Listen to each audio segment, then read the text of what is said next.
त्यांच्या आत्ताचा काही अतिशय महत्त्वाचे विचार घेतले ते शहीद मंदिर निलेकणी डॉक्टर काकोडकर व्यासपीठाचे प्रतिष्ठानचे सगळे पदाधिकारी आणि चव्हाण साहेबांच्या उत्तरे अतिवास्त असलेले आपण सगळे नागरिक बंधू भगिनींनो, आजचा दिवस हा यशवंतराजेंचा जन्मदिवस आहे. ज्यांनी अत्यंत सामान्य कुटुंबात जन्म घेतला, प्रतिकूल परिस्थितीमध्ये शिक्षण केलं, स्वातंत्र्याच्या संग्रामामध्ये पडेल ती किंमत देण्याची तयारी दाखवली आणि स्वातंत्र्य प्राप्तीच्या नंतर स्वातंत्र्याचा अर्थ सामान्य माणसाच्या जीवनामध्ये रुजवण्याच्यासाठी सातत्यानं प्रयत्न केले. महाराष्ट्राचं नेतृत्व केलं. देशाच्या संसदेमध्ये अत्यंत कठीण काळामध्ये संरक्षण खात्याची जबाबदारी घेतली की ज्या वेळेला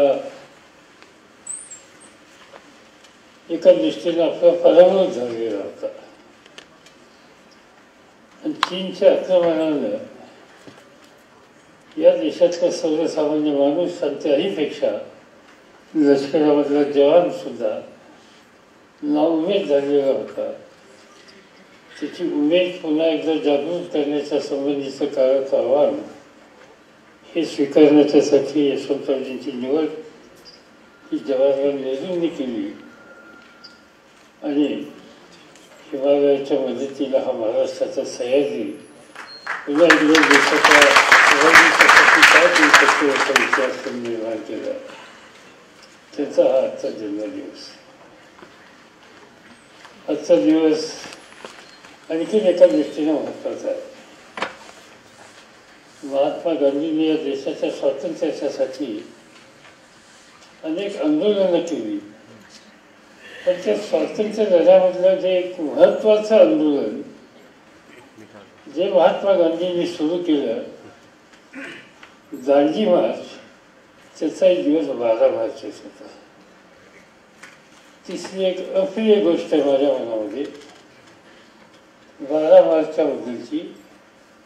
मी महाराष्ट्राचा मुख्यमंत्री होतो आणि मुंबईमध्ये 12 मार्चला वांगळा झालेला होता आणि ती मुंबई सावरायच्या संबंधीची जबाबदारी नीतीनं माझ्यावर टाकलेली होती आणि मुंबईच्या सर्वसामान्य नागरिकाच्या मदतीनं आणि राज्याच्या प्रशासन यंत्रणेच्या माध्यमानं आपण हे शहर लवकर पूर्ववत करू शकतो.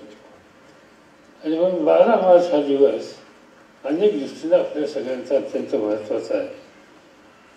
मला आनंद आहे की आजच्या या महत्त्वाच्या दिवशी या ठिकाणी यशवंतराजेंचं स्मरण करण्याच्यासाठी आणि यशवंतरावांना अभिप्रेत असलेले विज्ञानावर आधारित समाज रचना नवी पिढी तयार करण्याच्यासाठी जे लोक योगदान देत आहेत असे मान्यवरांच्यापैकी ज्यांचं नाव या देशाच्या इतिहासामध्ये सातत्यानं कायमस्वरूपामध्ये नोंदलं जाईल ते नंदन निलकणी.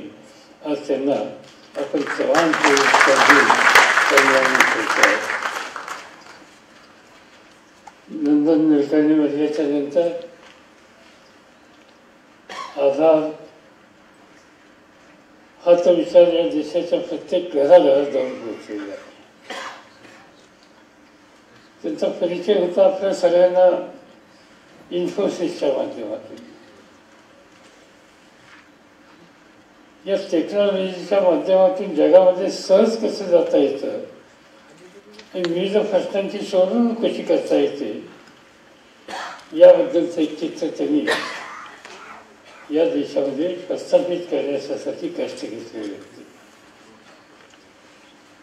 त्याची उपयुक्तता दैनंदिन जीवनामध्ये कशी करता येईल या संबंधीची सरकारमध्ये ज्यावेळी चर्चा होत असेल त्यावेळेला प्रामुख्यानं नंदन निलकणी यांच्याबद्दलचा विचार केला जात असे.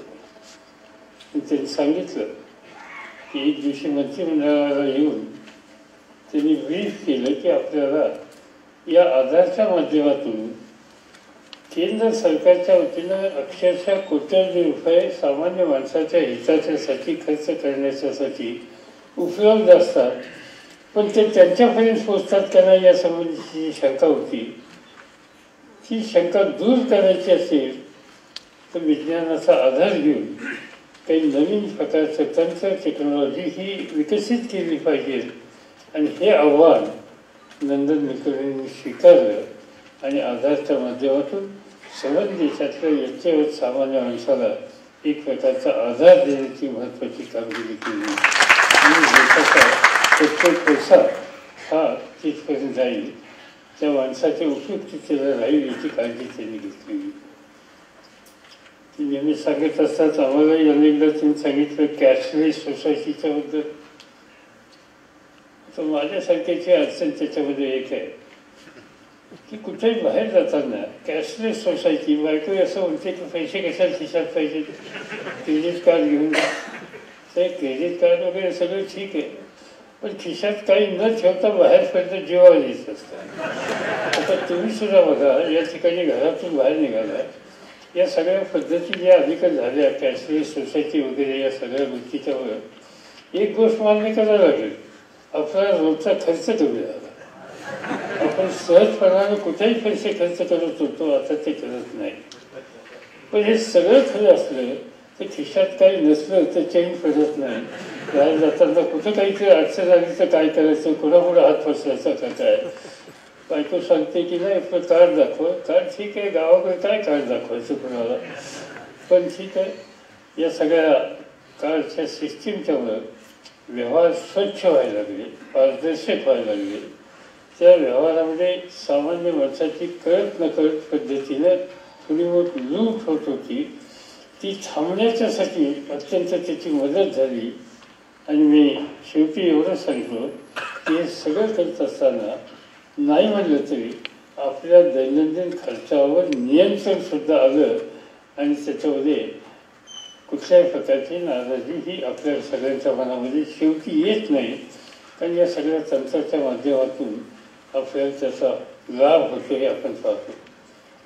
अलीकडच्या काळामध्ये आपण देशामध्ये फिरतो, जगामध्ये जातो आणि सगळीकडे जात असताना एक काळ मला आठवतोय की फॉरेन एक्सचेंज इथे घ्यायचं आणि मोठाचा मोठा 4-5 पाऊंड किंवा त्या डॉलर घेऊन जायचं म्हटल्याच्या नंतर तेवढ्या सगळ्या नोटा घेऊन जाणं सुद्धा मोठ्या अडचणीचं असायचं.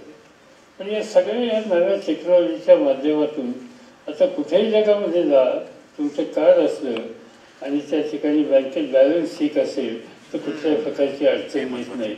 आणि ते सुलभ करण्याचं काम करण्याच्यामध्ये योगदान ज्यांचं अत्यंत महत्त्वाचं आहे त्याच्यामध्ये नंदन निलकणी यांचं योगदान नक्की निश्चित करणार आहे. म्हणून आज अनेक पद्धतीनं अनेक क्षेत्रामध्ये या माध्यमाचा उपयोग करण्याचा विचार हा सरकारचा. म्हणजे आत्ताच सांगितलं की अलीकडे भीमच्या संबंधीचं एक डेमॉन्स्ट्रेशन दाखवण्यात आलेलं होतं, त्याची उपयुक्तता प्रचंड आहे. आणि हळूहळू एक क्षेत्र असं राहणार नाही की ज्या क्षेत्रामध्ये या माध्यमातून आपल्याला सहजपणानं व्यवहार करता येतील.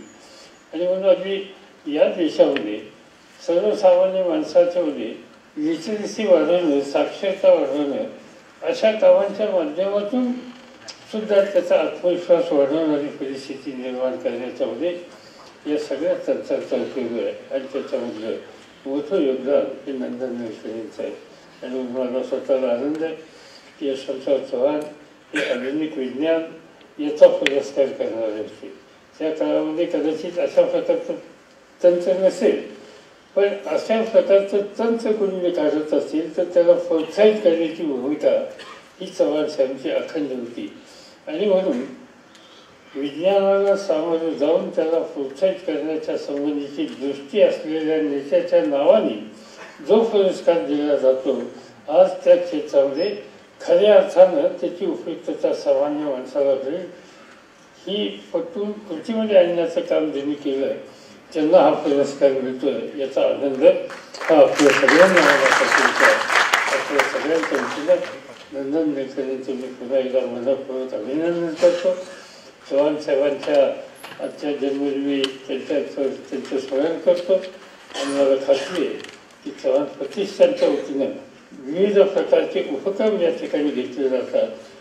त्या उपक्रमामध्ये चव्हाण साहेबांची दृष्टी आणि त्यांची त्यासंबंधीची अपेक्षा याची पूर्तता करण्याचा प्रयत्न हा सगळ्याच यशवंतराव चव्हाण प्रतिष्ठान परिवाराच्या वतीनं होतोय.